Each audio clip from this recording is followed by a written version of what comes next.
What's up, everyone? Sean here, and welcome to another episode of the Hawke Talks, where I talk about anything that's on my mind, and that includes stuff in real life, and also, of course, the games I want to talk about, or just anything in general that I'm interested in, even anime sometimes. But today we're going to be talking about what's kind of been trending for a couple of years in video games, and that is loot boxes. Absolutely, loot boxes have been taking over a lot of the major console games anyway over the past few years, and I believe Overwatch kind of made that really popular amongst console games. But Overwatch was definitely my first loot box kind of experience on a console game for me, and I think a lot of people might have gone through that, but but at least for me, that's what I went through anyway. So it definitely kind of awaken that addiction or that high that I get from opening these boxes and get these cool looking skins and possibly these emotes and victory poses and all this stuff within Overwatch. And it kind of like awakened that within me, and I realized I do have these tendencies to kind of put in money especially during certain events like Halloween and summer games and all this other stuff for Overwatch. Luckily, this Halloween for Overwatch has not been bad at all. I haven't even broke $10 in terms of spending real money in loot boxes. I spent probably around $7, which pales in comparison to all the other events, like me putting in like over $20, of course, or even $40 sometimes. Overall, it was pretty bad. I already spent over $100 overall, but this time around it seems to be weighing down. And I already got the skin I wanted, which was the cultist skin for Zenyatta, which makes him look like Cthulhu, which is really cool. And it absolutely looks sick. I really like it. I really was glad that I was able to get that box in the freebie, or get that skin in the freebie box. Really got lucky on that one, and I'm pretty much like done with the loot box kind of gathering, other than trying to get the free loot boxes from playing Junkenstein, and that's pretty much it. So luckily I didn't spend that much money for Halloween, and I'm very happy with that. And that definitely helps up rack up all the more profit and revenue for the game, and that is definitely why, if that's not the main reason, for main companies to kind of follow along this trend. And we've seen it in other games over the past few years that previously did not have these loot box kind of systems, like Call of Duty, Battlefield, and now the more recent game like Battlefront 2 have introduced the loot box system in there. And I wanted to give my honest thoughts about them in general, like when it comes to loot boxes in games, or just in video games overall. And of course, I wanted to mention that this is not entirely new or anything revolutionary by any means. This is absolutely a thing for mobile games. There's mobile games that they've been doing this from I wouldn't say day one, but they definitely have started the loot box trend. Excuse me, the loot box trend in games in general. It just happened to start from the phone. It's just a lot of these free-to-play games, of course, don't really make money. So the only way to make money is to offer these loot boxes, where whether they offer characters or items or cards or whatever it is that they're offering in these loot boxes. Essentially, gems is like essentially the same exact thing.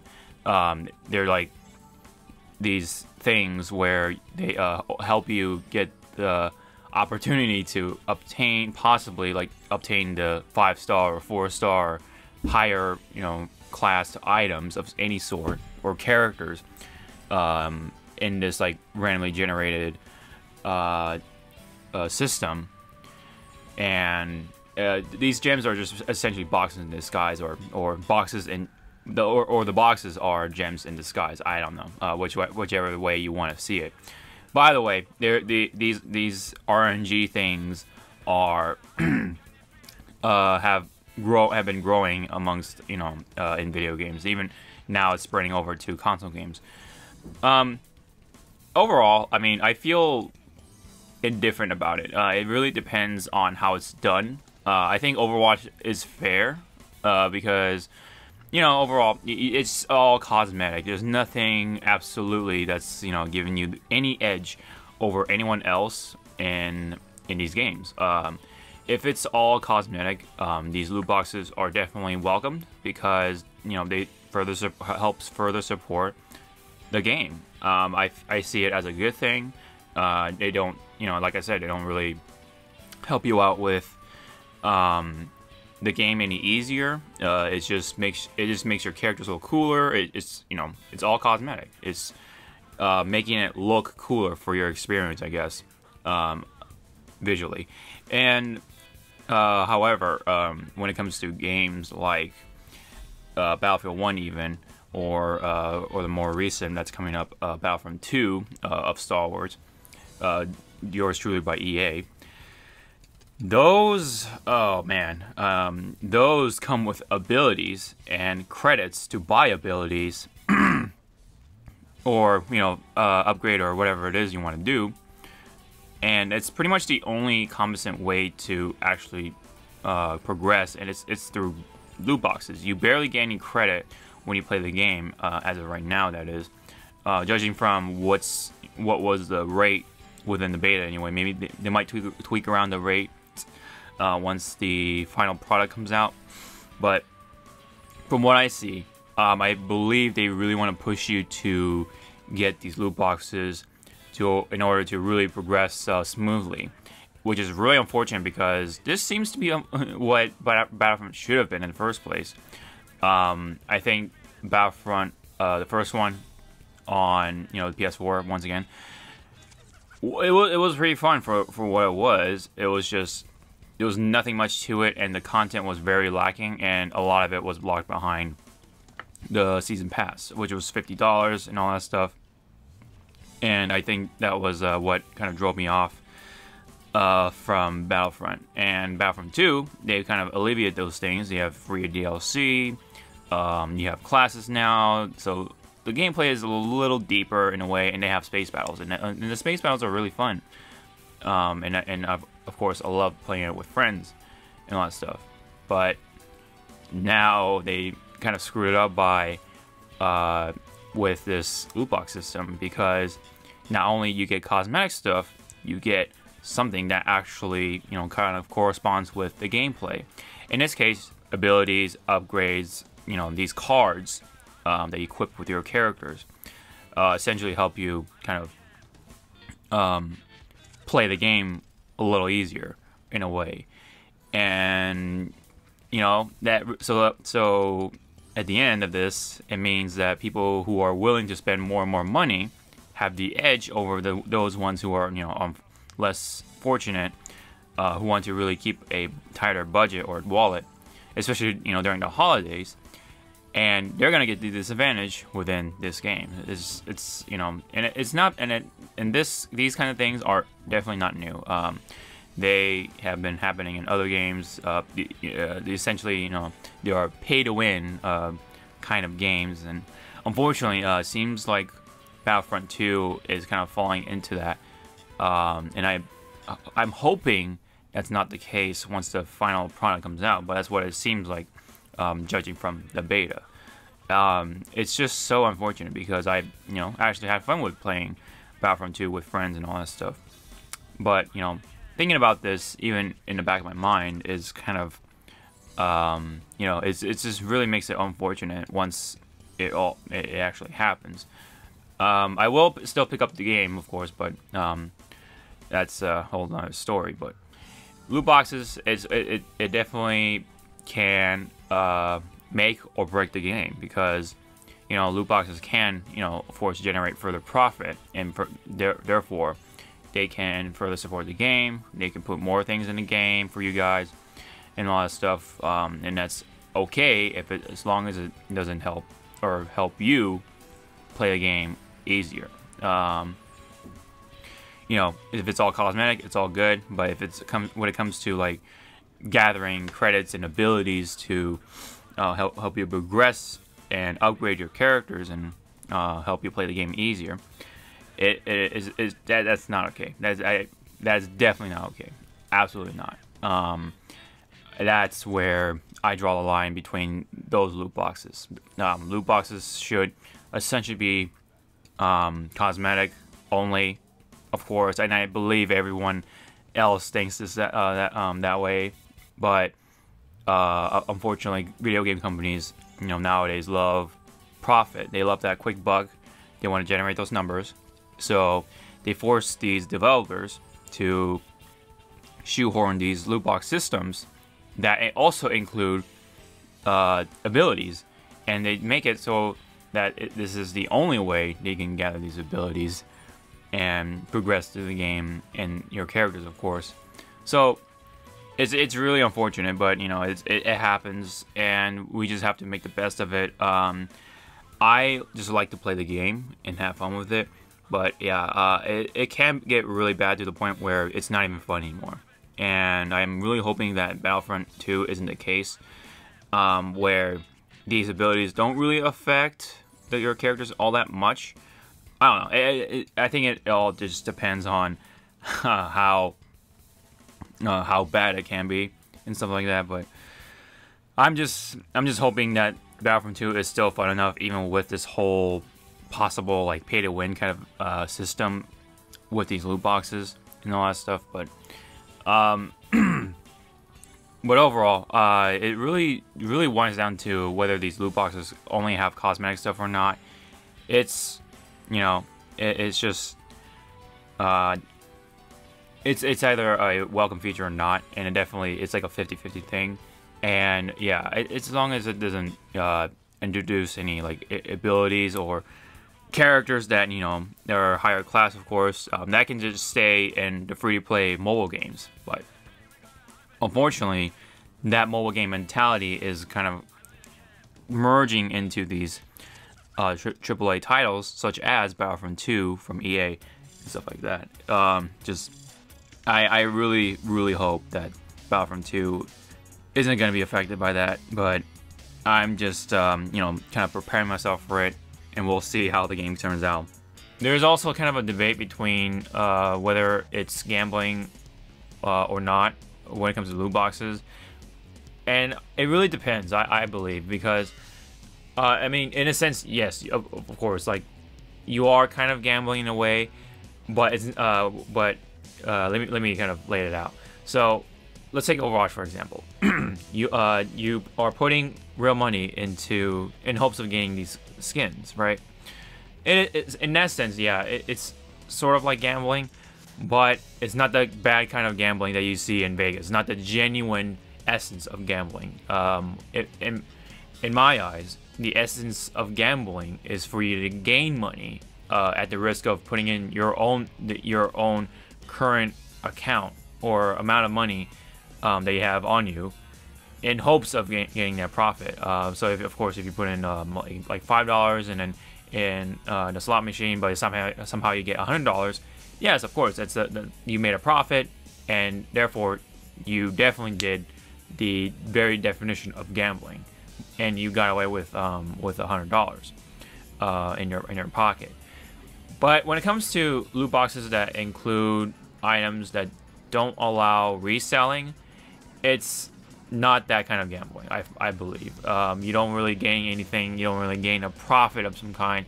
You just gain the satisfaction of, you know, the skins and making your characters look cool, or whatever it is. Even if you gain these abilities or whatever, if you can't even sell the abilities, there's no real gamble in the first place.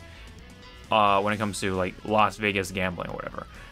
It is gambling in the sense that, yeah, of course, you know, you're putting in money into this RNG system, sort of, but it's not the bad kind of gambling. It's kind of like a more friendlier, quote-unquote, type of gambling. But when it comes to the loot box system that has items that allow you to resell them online, whether it's on Steam or whatever platform you want to do on, yeah, it's definitely in essence gambling. Like it essentially captures the essence of gambling that you do in Vegas or wherever it is, like or in the casino, because you are putting in your money in hopes of gaining a financial profit. And these items that you can get from loot boxes, you know, they can potentially bring you real money, or whatever it is, like currency on Steam or whatever. You're still gaining some kind of currency of some kind, so that you can buy, you know, your Steam games or whatever it is that you want to buy, that you can buy with this currency. You're able to buy something in return. I don't know. It's kind of a very finite kind of like situation, but I see it as that, you know, essence of gambling, that the whole casino gambling thing, because you are gaining something back in return from these in-game items in some ways. You are gaining some kind of profit that allows you to, you know, purchase anything that, like, you know, like games or whatever it is, DLC or whatever the heck you want, on whatever platform. And, you know, at the end of the day, in my opinion, that's the essence of gambling. But, you know, back on the cosmetic side, you know, of loot boxes, yeah, I mean, it's only gambling to a very, you know, at a very certain extent, but it's not the bad kind of gambling. But, you know, you definitely want to still want to keep on the lookout for that side. But, you know, you're not in the wrong here when it comes to in-game items that you can resell. Yeah, you definitely want to keep that under control. If not, don't even get involved with that at all, because it'll definitely lead you into the good old gambling addiction road. I also think about, you know, the good sides of loot boxes, and I really want those to kind of translate over to certain fighting games, because a lot of fighting games kind of get screwed over because of the fact that, you know, it's a little more of a niche genre, and very specific communities are supporting the game. But overall, fighting games don't make a whole lot of money in comparison to all these other games that that the majority are buying, like the adventure games, shooting games, RPGs, and all that stuff. Those games get the money, and they can, you know, tie in really well with the DLC system and all that stuff. But especially with loot boxes, if fighting games can somehow incorporate the good sides of loot boxes, like the cosmetic stuff, into these things, I think that would be a cool thing to do, in my opinion. But I don't know. I see good things about loot boxes, but I also see the very bad things about them too. So I just want the good sides of it kind of translating over to certain games that actually need it. But, you know, I know it's difficult, and I'm not saying, like, you know, let's just take Street Fighter 5 for example. Street Fighter 5, you know, has these premium costumes, and I'm not saying that these costumes should be tied only behind loot boxes, because, you know, you should be able to just buy your own costume and bam, get it over with. But you know, loot boxes, something you can get from, I don't know, just leveling up the game, or, you know, doing these missions or whatever, the daily missions or weekly missions, whatever, getting loot boxes, and sometimes somehow, or through RNG, get these cool looking costumes, or cool looking little profile emblems or whatever.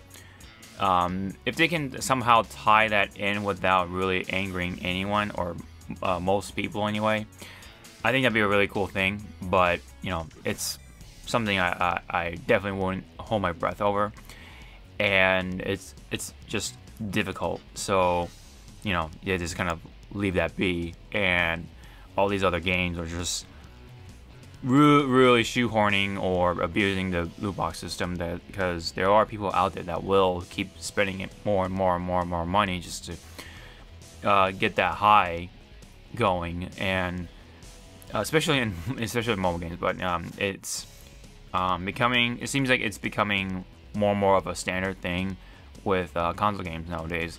On one hand, it does suck, but on the other, I mean, it could do good for whatever game, as long as it's, you know, done in a way that it doesn't, you know, demoralize the game or anything like that. They're just gonna be, they're definitely gonna be around.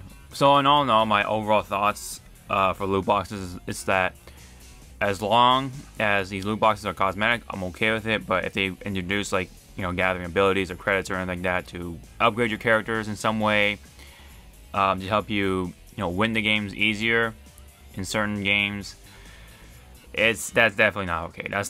Those are the worst kinds of loot boxes, you know, because it introduces the whole pay-to-win thing that you commonly see more in free-to-play games on your phone. So, I definitely don't want to see that in my console games. I just want to play the game, have fun, keep it a clean fight, and all that stuff. But we'll have to see how this whole loot box thing goes, and we just have to stick with it, get used to it, or there's always just dropping the game altogether, or just don't buy it. You know, that's up to you. And if you don't want to deal with anything that has to do with loot boxes, I completely understand. It's, you know, there's no shame in that. But for me, I just want to play the game, feel the gameplay, have fun, and hopefully the loot boxes don't affect it too much. So overall, that's pretty much it. And if you have any thoughts about loot boxes and stuff like that, anything good or bad, I'd love to check them out. And of course, if you have any suggestions for any future topics for the Hawke Talks, leave me down below, please. I am open to suggestions. I love reading them and taking them into notes. So please do that in the comment section below. And also, if you like the video, hit the thumbs up. As always, like, share, subscribe, all that stuff. And check out all the information in the description box below. It has a lot of links, including Twitter and all that stuff, and ways to kind of help out this channel. There are options. And also, I do live streams. Please check them out. And yeah, that's pretty much it for this episode of the Hawke Talks, with my thoughts on loot boxes and games in general. So thank you guys so much for tuning in. I'll see you guys in the next video. Sean out.